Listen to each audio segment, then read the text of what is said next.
ខ្ញុំនឹងបងប្រុសខានជួបគ្នារយៈពេល10ឆ្នាំហើយនៅថ្ងៃដែលខ្ញុំបដូរមកសាលារៀនក្នុងស្រុកវិញខ្ញុំមានចិត្តរំភើបយ៉ាងខ្លាំងរត់ទៅរកគាត់ប៉ុន្តែបងប្រុសមិនដូចកាលពីក្មេងដែលតែងតែថែទាំស្រឡាញ់ខ្ញុំឡើយគឺមានសប្រតិកម្មត្រជាក់ស្រេបដាក់ខ្ញុំជានិច្ចដូច្នេះដើម្បីកាត់បន្ថយគម្លាតរវាងយើងទាំងពីរខ្ញុំព្យាយាមអង្គរកអ៊ូតុំដាក់គាត់រាល់ថ្ងៃថែមទាំងរជ្រិតសុំឲ្យគាត់អានរឿងមុនពេលគេងឲ្យស្ដាប់ទៀតផងម្នាក់នេះជាគូប្រជែងរបស់បងប្រុសខ្ញុំទៅវិញទេតើសិស្សសម្លាញ់តើអ្នកស្គាល់លូប៉េស៊ឺផ្នែករូបវិទ្យាទេតើឯងក៏មកសារភាពស្នេហ៍ដែរឬណែខ្ញុំសូមប្រាប់ពួកក្មេងស្រីដូចជាពួកអ្នកឯងគួរតែបោះបង់ចោលទៅលូប៉េស៊ឺម្នាក់ហ្នឹងគឺមានចរិតត្រជាក់ស្រេបណាស់មិនសូវចេះនិយាយស្ដីជាមួយអ្នកណាឡើយគាត់និយាយតិចចរិតត្រជាក់ស្រេបបងប្រុសកាលពីក្មេងច្បាស់ជាមានចរិតរាក់ទាក់បំផុតហើយថ្ងៃចូលចិត្តឡើងដើមឈើទាញសុទ្ធបាក់សីនិងធ្វើរឿងផ្លេកៗប៉ុន្តែពួកយើងបែកគ្នា10ឆ្នាំទៅហើយតើការប្រែប្រួលចរិតបន្តិចបន្តួចជាការធម្មតាណែម្នាក់នោះហើយ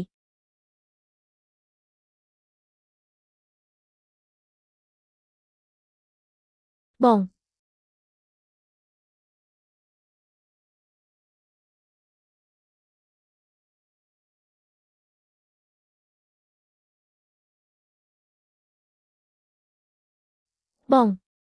តើឯងជាអ្នកណា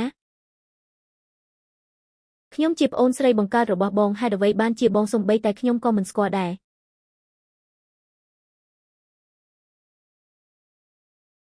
អូយលូកាឪពុកម្ដាយរបស់លោកពិតជាខ្លាំងមែនអាយុច្រើនថ្នាក់នឹងហើយនៅអាចបង្កើតប្អូនស្រីឲ្យលោកម្នាក់ទៀតបានគេ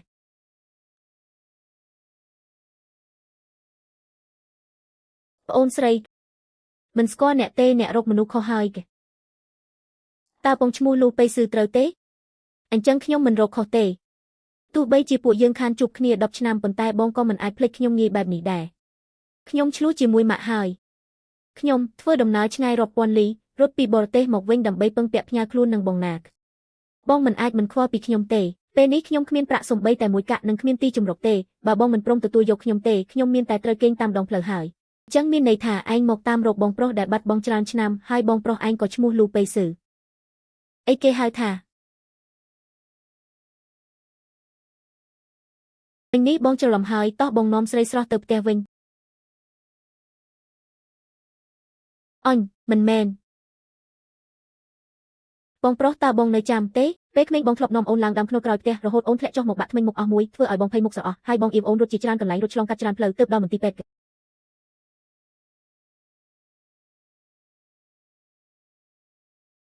តែប៉ុណ្ណោះពេលនោះប៉ាទិញផ្លែឈើមួយកញ្ចប់ធំឯងប្រាប់ថាចង់ប្រកួតជាមួយអូនថាអ្នកណាបកលឿនជាងគ្នាតែចុងក្រោយដែលបងបកបានគឺសុទ្ធតែញុកចូលមាត់អូនទាំងអស់បងខ្លួនឯងអត់ញុកសំបីតែមួយគ្រាប់មិនត្រឹមតែប៉ុណ្ណោះក្រដាសយន្តហោះដែលបងបត់ឲ្យអូននៅលើស្លាបមានគូរូបមនុស្សពីរនាក់បងនិយាយថាអ្នកធំគឺបងអ្នកតូចគឺអូនហើទៅណាគឺនៅជាមួយគ្នាជា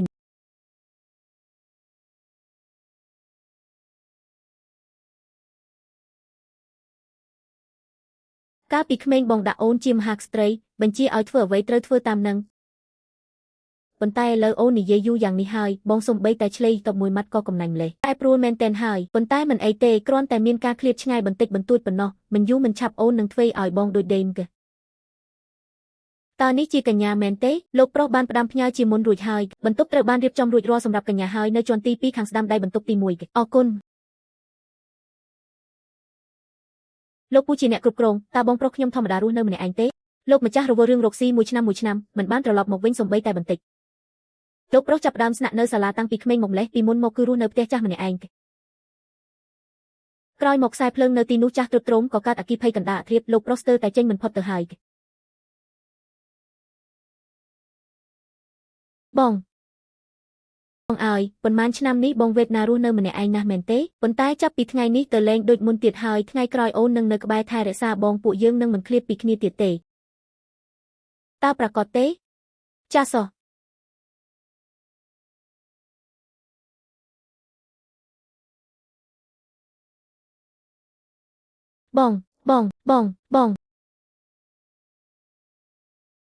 បងតើបងចាំបានទេថាកាលពីក្មេងបងតែងតែនិយាយរឿងនិទានមុនពេលគេងឲ្យអូនរាល់យប់ភ្លេចហើយអញ្ចឹងបងជួយនិយាយមួយមកអ្វីក៏បានដែរធានាថាស្ដាប់ចប់អូននឹងចេញទៅវិញភ្លាមមិនរំខានបងដាច់ខាត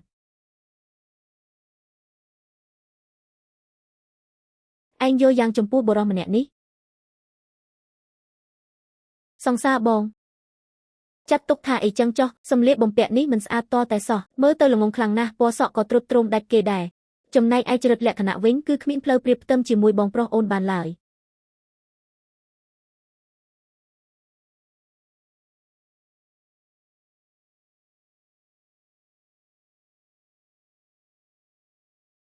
អញមិនបាននិយាយថាអញធម្មតាទេណាអាហ្វូប្រកាសជាឯងនិយាយដើមអុចអាលអាក្រក់ពីអញនៅខាងក្រោយខ្នងហើយមែនទេអញទាំងមានមុនស្នេហ៍តាក់ទាញនិងស្រស់សង្ហាបែបនេះតែចាំបន្តិចអាសត្វឯងមានប្អូនស្រីមកពីណា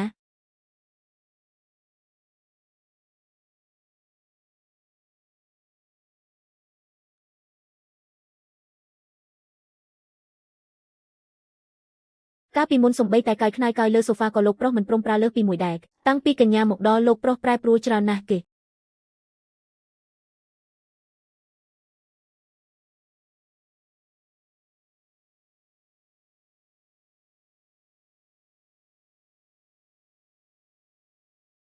ញ៉ាំអាហារជុំគ្នាជាគ្រួសារគឺត្រូវអង្គុយឲ្យជិតគ្នាទើបការចាប់ម្ហូបមិនពិបាក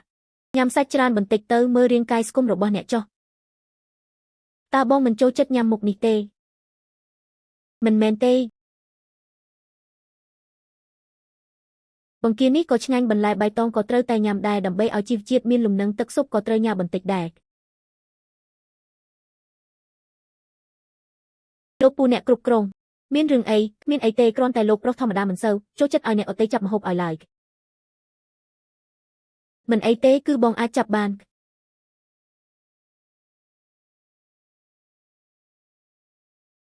កញ្ញាលោកប្រុសថ្ងៃនេះប្រឡងអន្តរជាតិចេញលទ្ធផលហើយមិនបានលេខ1ទេគឺបានត្រឹមតែលេខ2ប៉ុណ្ណោះលោកប៉ាបានតាក់ទងមកពេលដែលលោកប៉ាស្ដីបន្ទោសសម្ដងលោកប្រុសតែងតែឃុំខ្លួនឯងនៅក្នុងបន្ទប់ធ្វើការជាច្រើនថ្ងៃមិនព្រមឲ្យនរណាម្នាក់ចូលជួបឡើយមានពេលមួយនោះគាត់បានឃុំខ្លួនឯងអស់រយៈពេលពេញមួយថ្ងៃមួយយប់លុះពេលចេញមកវិញគឺមុខស្លេកស្លាំងគ្មានឈាមសោះធ្វើឲ្យគេអាម៉ាស់មុខមែនចូលចិត្តប្រកួតប្រជែងណាស់មែនទេធំឡើងបែបនេះតើមានប្រយោជន៍អ្វីទៅ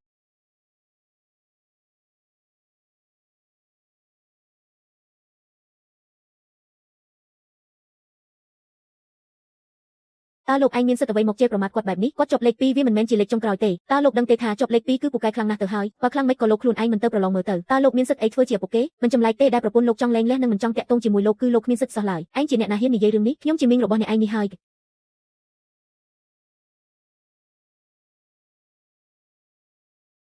បងប្រុសបងពូកែណាស់បងពិតជាពូកែខ្លាំងណាស់អូនបានមើលបញ្ជីឈ្មោះអ្នកទទួលបានអាហារូបករណ៍ហើយរាល់ឆ្នាំបងតែងតែទទួលបានពិន្ទុខ្ពស់ជាងគេជានិច្ចហើយបងថែមទាំងជាប្រធានសិស្សទៀតផងបងគឺជាមោទនភាពរបស់អូននិងម៉ាក់គ្មាននរណាម្នាក់អាចប្រៀបធៀបជាមួយបងបានឡើយមុខទៀតពេលបងមានទុក្ខសោកមិនត្រូវលាក់ទុកម្នាក់ឯងទៀតទេដឹងទេអូននឹងនៅក្បែរបងជានិច្ចអូននឹងនៅក្បែរបងជារៀងរហូតអ្នកណាថាខ្ញុំខុបខិតគ្នាស្អីគេនោះខ្ញុំគ្រាន់តែមកថតវីដេអូទុកជាឯកសារយោងតើនាងឯងនេះចរិតចម្លែកណាស់ចាប់ផ្ដើមយកទូរស័ព្ទមកលួចថតអីគេចង់ធ្វើរឿងអាក្រក់អ្វីមែនទេថតទុកឲ្យសង្សារខ្ញុំតើមានរឿងអីបាក់មុខរឿងហ្នឹងឯងដឹងទេថាខ្ញុំជាអ្នកណាខ្វល់អីឯងជាស្អីខ្ញុំជាបងប្រុសឯងនេះហើយកុំមកធ្វើញាតឲ្យសោះខ្ញុំមានបងប្រុសកំពុងធ្វើពិសោធន៍នៅខាងក្នុងនោះឯងនឹងហើយជាមនុស្សអត់ចេះអៀនខ្មាស់លួចញៀនទីងហោះ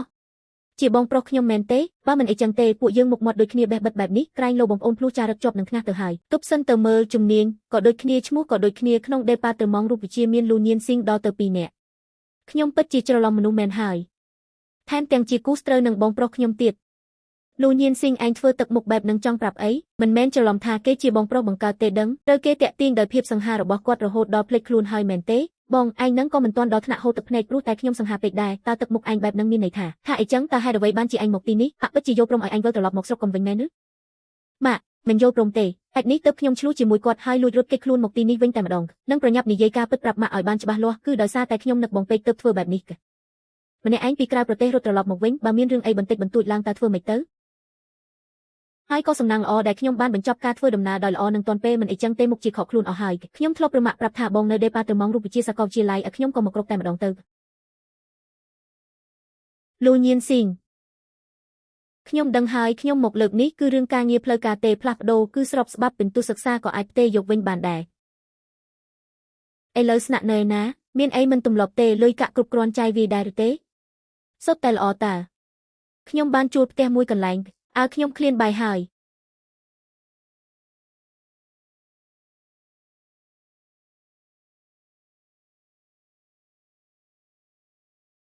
ទៅហូបបាយទៅពួកយើងហូបបាយប្តីនិយាយគ្នាប្តី ឯងប្រញាប់ទៅណាខ្លាំងម្លេះ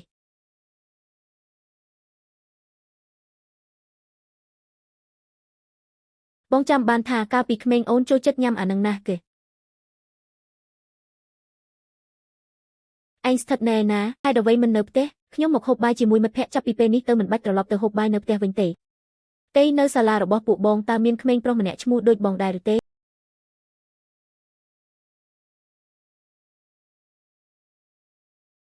អូនស្គាល់អាមៀនោះដែរឬអត់ទេឈ្មោះដូចគ្នាក៏វាថែមទាំងរៀនជំនាញដូចគ្នាឆ្នាំជាមួយគ្នាទៀតតែបែរជាពេលប្រឡងម្ដងគេតែងតែបានលេខ1រីឯខ្ញុំបានត្រឹមតែលេខ2ជានិច្ចសូម្បីតែការប្រកួតកីឡា500ម៉ែត្រខ្ញុំខំប្រឹងរត់ចង់ឈ្នះទៅហើយស្រាប់តែពេលដល់ទីគាត់បែរជាបង្កើនល្បឿនមកវ៉ាខ្ញុំផ្ដាច់មុខទៅវិញពេលបោះឆ្នោតជ្រើសរើសប្រធានសិស្សក៏មកដណ្ដើមជាមួយខ្ញុំទៀតពួកស្រីក្នុងសាលាថែមទាំងគិតថាគេសង្ហាជាងខ្ញុំហើយមូលមិត្តគ្នាបោះឆ្នោតឲ្យគេទាំងអស់ទៀតបែបហ្នឹងវាហួសហេតុពេកហើយបងប្រាប់អូនឲ្យហើយចុះកុំឲ្យរូបរាងខាងក្រៅរបស់អាមៀនឹងមកបោកបញ្ឆោតឲ្យសោះអាមៀនឹងគឺពីស្ពុលណាស់ចំនួនរបស់ប៉ាគេគឺធំជាងផ្ទះយើងឆ្ងាយណាស់គេទើបតែចូលឆ្នាំទី1ក៏ចាប់ផ្ដើមគ្រប់គ្រងក្រុមហ៊ុនផ្ទាល់ដែរឬថាទាំងអស់សុទ្ធតែត្រូវគេកម្ចាត់ចោលអស់គ្មានសល់ប៉ុន្តែខ្ញុំក៏មិនមែនគ្មានថ្ងៃឈ្នះដែរខ្ញុំតាមស្រឡាញ់បងស្រីរបស់គេបានសម្រេចហើយពេលក្រោយមកគេត្រូវតែគោរពប្រកាសប្រជាហៅខ្ញុំថាបងថ្លៃតើបងនិយាយរឿងអីគឺរឿងនឹងហើយខ្ញុំទើបតែដឹងនៅពេលក្រោយនេះទេថាចេងគឺជាបងស្រីរបស់គេប៉ុន្តែអាមៀនោះពិតជាចង្អៀតចង្អល់គុំគួននឹងគិតណាស់ដល់ថ្នាក់សង្ស័យថាខ្ញុំធ្វើវាដោយចេតនាថែមទាំងប្រាប់ថាបើឲ្យគេប៉ះមុខបងស្រីខ្ញុំចាំមើលមុខសិនគួរឲ្យស្ដាយដែលខ្ញុំអត់មានបងស្រីមានតែប្អូនស្រីហើយវាធ្វើអីខ្ញុំមិនកើតទេពាក្យគំរាមទាំងអស់ហ្នឹងគ្មានប្រសិទ្ធភាពសម្រាប់ខ្ញុំទេ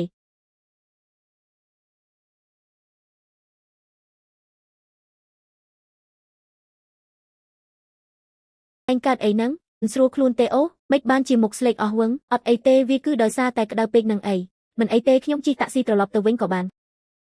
លូញៀនស៊ីងឯងមិនមែនលួចលាក់ទុកប្រុសក្នុងផ្ទះទេដឹងមិននឹងអាចទៅរួចឯងកុំចេះតែនិយាយផ្ដេសផ្ដាស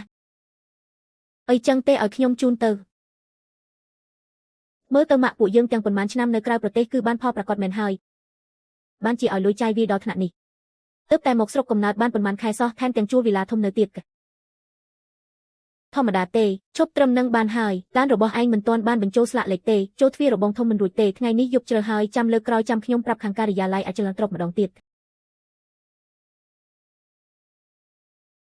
ធ្វើដំណើរដោយប្រយ័ត្នប្រយែងផងប្រញាប់ត្រឡប់ទៅវិញទៅដល់ផ្ទះហើយផ្ញើសារមកខ្ញុំផងដឹងហើយ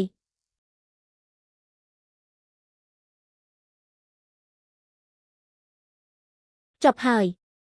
លូញៀនស៊ីងខ្ញុំបានចាយវាយកាត់អន្ទានរបស់គាត់អស់រលីងហើយថែមទាំងបានជាឪពុកបង្កើតរបស់គាត់ទៀតបងមិនមែនបងប្រាប់ថាយប់នេះត្រូវធ្វើការថែមម៉ោងនៅក្រុមហ៊ុនទេអីពេចក៏ត្រឡប់មកវិញហើយកិច្ចប្រជុំនោះខ្ញុំបានលុបចោលហើយបងខ្ញុំមិនមែនជាក្មេងតូចទៀតទេមិនក៏បងខំមកចាំនៅមុខមាត់ទ្វារផ្ទះបែបនេះតើអ្នកណាជាអ្នកជូនអូនត្រឡប់មកវិញគឺជាមិត្តភក្តិប្រុសមែនទេអូនគឺដើម្បីគេទើបមិនចង់បានបងជាបងប្រុសទៀតហើយមែនទេ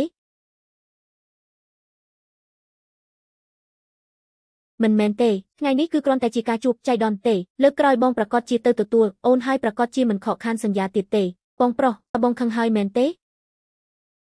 អត់ទេ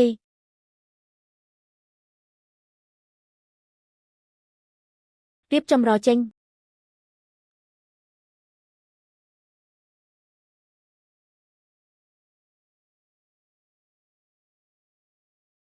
បងខ្ញុំចង់និយាយរឿងមួយជាមួយបងតើមានរឿងអ្វីទៅនិយាយអី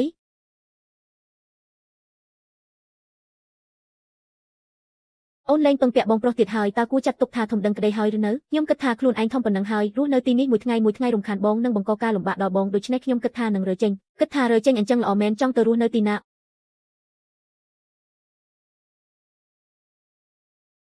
ថារើចេញទៅចោលបងមែនទេ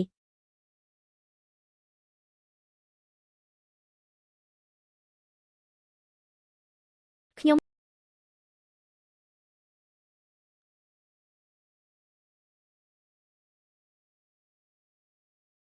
ហេតុអ្វីបានជាស្រាប់តែចង់រើចេញទៅនៅក្រៅវិញព្រោះថាថ្ងៃនេះពេលដែលខ្ញុំជូនអ្នកទៅផ្ទះវិញគឺ គឺក្មេងប្រុសម្នាក់នោះលូញៀនស៊ីងឯងជួយបញ្យល់ខ្ញុំមកមើលអ្វីដែលថាគូលែងពឹងពាក់បងប្រុសខឹងនឹងវាជាស្អីឬមួយក៏បងប្រុសម្នាក់នេះធ្វើអីមិនបានល្អទើបបានជាអញ្ចឹងទោះជាយ៉ាងណាបងអាចកែប្រែវាបានទាំងអស់គេខ្ញុំដឹងអស់ហើយគេបងមិនមែនជាបងប្រុសរបស់ខ្ញុំទេដឹងស្អីពីដំបូងឡើយគឺខ្ញុំបានស្គាល់មនុស្សខុសតាំងពីដើមទីម្លេះជាងនេះទៅទៀតបងដឹងច្បាស់បាត់ទៅហើយថាខ្ញុំគឺជាប្អូនស្រីបង្កើតរបស់គូប្រជែងក៏ដែលមានឈ្មោះនិងត្រកូលដូចគ្នាជាមួយបងទេត្រូវទេទោះបីជាខ្ញុំមិនដឹងថាហេតុអ្វីបានជាបងមិនប្រាប់ខ្ញុំក៏ដោយប៉ុន្តែខ្ញុំពិតជាអរគុណបងខ្លាំងណាស់សម្រាប់ការមើលថែរក្សាខ្ញុំកន្លងមកនេះយប់នេះខ្ញុំនឹងរើចេញហើយមិនឲ្យបងត្រូវពិបាកចិត្តរំខានទៀតទេ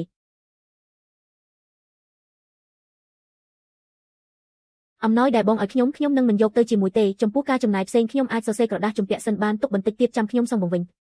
ហើយរឿងដែលខ្ញុំចាំមនុស្សខុសគឺដោយសារតែខ្ញុំខ្លួនឯងល្ងងមិនចេះមើលមនុស្សទេសូមបងកុំខឹងទោសដល់បងប្រុសរបស់ខ្ញុំអ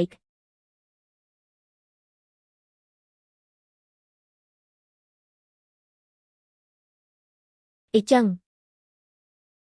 ឯងគិតថាខ្ញុំសុខចិត្តទទួលយកឯងព្រោះតែចង់រកល្បិចធ្វើបាបបងប្រុសឯងទើបបានជាខ្ញុំព្រមទទួលយកឯងបែបនេះមែនទេមិនមែនអញ្ចឹងទេហេតុពេលដំបូងឡើយខ្ញុំស្មានតែបងប្រុសរបស់ឯងកំពុងតែលេងសើចអាក្រក់អ្វីទៀតហើយគឺគ្រាន់តែចង់រងចាំមើលថាលើកនេះគេមានល្បិចកស្អីបន្តទៀតដើម្បីងាយស្រួលយកល្បិចនឹងទៅដៃសងសឹកគេវិញតែប៉ុណ្ណោះប៉ុន្តែចាប់តាំងពីយប់ដំបូងមកម្លេះទើបខ្ញុំដឹងច្បាស់ថាឯងពិតជាច្រឡំមនុស្សពិតមែនថ្ងៃនោះខ្ញុំចង់ទៅប្រាប់បងប្រុសឯងឲ្យប្រញាប់មកទទួលយកឯងត្រឡប់ទៅវិញប៉ុន្តែមិនដឹងជាមូលហេតុអ្វីបានជាខ្ញុំមិនព្រមនិយាយចេញទៅប្រហែលជាដោយសារតែខ្ញុំមានអារម្មណ៍ថាស្ដាយបន្តិចហើយក៏មានការចង់ដឹងចង់ឮបន្តិចដែរជីវិតរបស់ខ្ញុំវាសែនស្ងប់ស្ងាត់និងគួរឲ្យធុញទ្រាន់ខ្លាំងណាស់ប៉ុន្តែគ្រប់គ្នាតែងតែប្រាប់ខ្ញុំថាក្នុងនាមជាអ្នកស្នងរតដ៏មានតម្លៃបំផុតរបស់គ្រួសារនេះគឺជាអ្វីដែលខ្ញុំត្រូវតែទ្រាំទ្រវាឯងគឺជាមនុស្សទី1ដែលបានចូលមកកំទេចជីវិតដ៏ស្ងប់ស្ងាត់របស់ខ្ញុំហើយផ្ដល់នូវការអបដ៏កក់ក្ដៅមកឲ្យខ្ញុំពេលនោះខ្ញុំក៏គិតថានឹងមើលថែរក្សាជំនួសបងប្រុសឯងសិនក៏បានចាំយកបន្តិចប្រាប់ឯងតាមក្រោយយ៉ាងណាមិញបងប្រុសរបស់ឯងក៏កំពុងតែជាប់រវល់នៅលើភ្នំដែរមិនងាយនឹងត្រឡប់មកវិញទេប៉ុន្តែចុងក្រោយគឺខ្ញុំពិតជាមានសេចក្តីអាល័យនិងមិនដាច់ចិត្តពិតមែនប៉ុន្មានឆ្នាំនេះខ្ញុំនៅលើទីផ្សារពាណិជ្ជកម្មឈ្មោះរបស់ខ្ញុំពិតជាមិនល្អប៉ុន្មានទេគ្រប់គ្នាថាក្នុងចិត្តខ្ញុំខូខើគ្មានមេត្តាដូចជាសត្វមិនដឹងក្តៅត្រជាក់អញ្ចឹងគ្មាននរណាម្នាក់ចង់មករាប់អានពាក់ព័ន្ធជាមួយមនុស្សបែបនេះឡើយដូច្នេះហើយទើបខ្ញុំខ្លាចថាបើខ្ញុំនិយាយចេញទៅឯងនឹងរើអីវ៉ាន់ដើរចេញទៅបាត់ហើយបងប្រុសឯងក៏ប្រហែលជាមិនយល់ព្រមឲ្យខ្ញុំបានជួបមុខឯងទៀតដែរ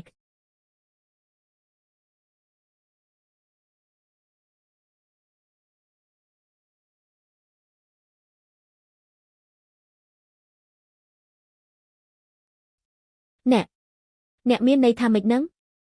ន័យរបស់ខ្ញុំគឺខ្ញុំចូលចិត្តឯងហើយលូញៀនស៊ីងមិនមែនក្នុងនាមជាបងប្រុសស្រឡាញ់ប្អូនស្រីនោះទេ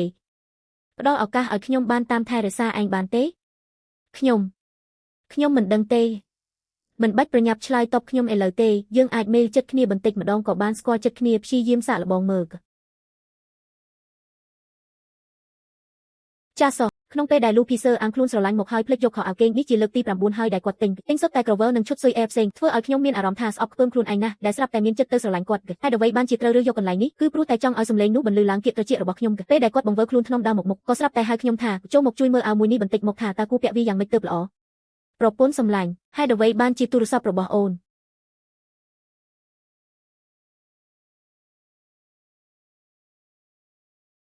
លូញៀនស៊ីងខ្ញុំមកដល់មុខផ្ទះរបស់អូនហើយតែទ្វារសុវត្ថិភាពមិនព្រមបើកឲ្យខ្ញុំចូលសោះអូនឯងជួយប្រាប់ខាងសន្តិសុខម្នាក់មកខ្ញុំបានទិញរបស់ញ៉ាំឆ្ងាញ់មកឲ្យអូនច្រើនណាស់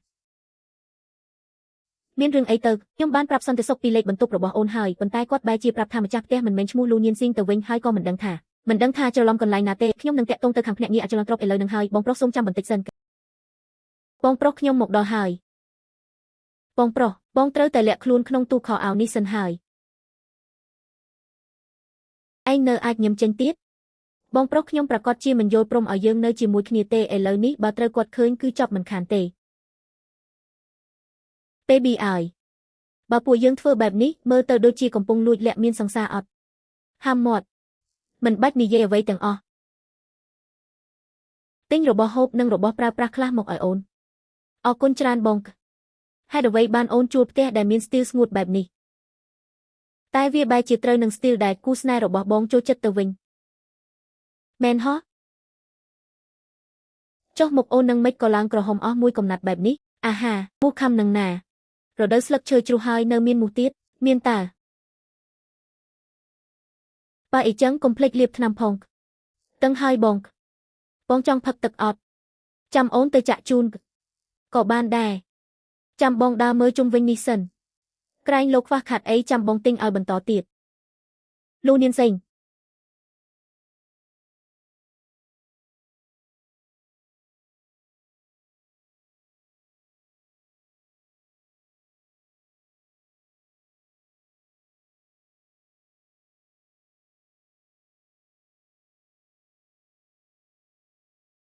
មូខំកម្ពស់1.88 ម៉ែត្រហ្នឹងគឺអីគេទៅ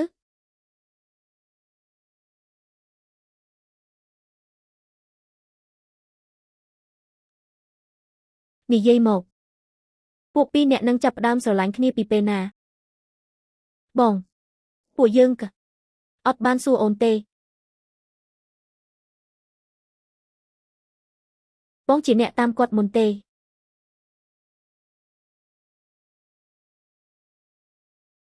រឿងវាគឺបែបហ្នឹងអូនសិនចូលទៅក្នុងបន្ទប់សិនទៅបន្ទប់ធានាថាអត់ទើអីសោះ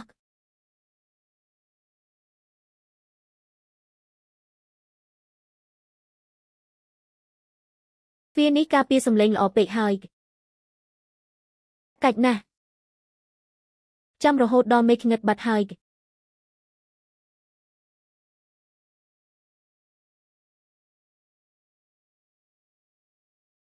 ដោះស្រាយរួចរាល់ហើយបងដោះស្រាយរួចហើយឬបងប្រុសអូនយល់ព្រមហើយគេថាឥឡូវមិនចង់ឃើញមុខពួកយើងទេគឺត្រឡប់ទៅសាលារៀនវិញហើយចឹងបងប្រើវិធីម៉េចបានជាប្រុសគាត់ព្រមបែបហ្នឹង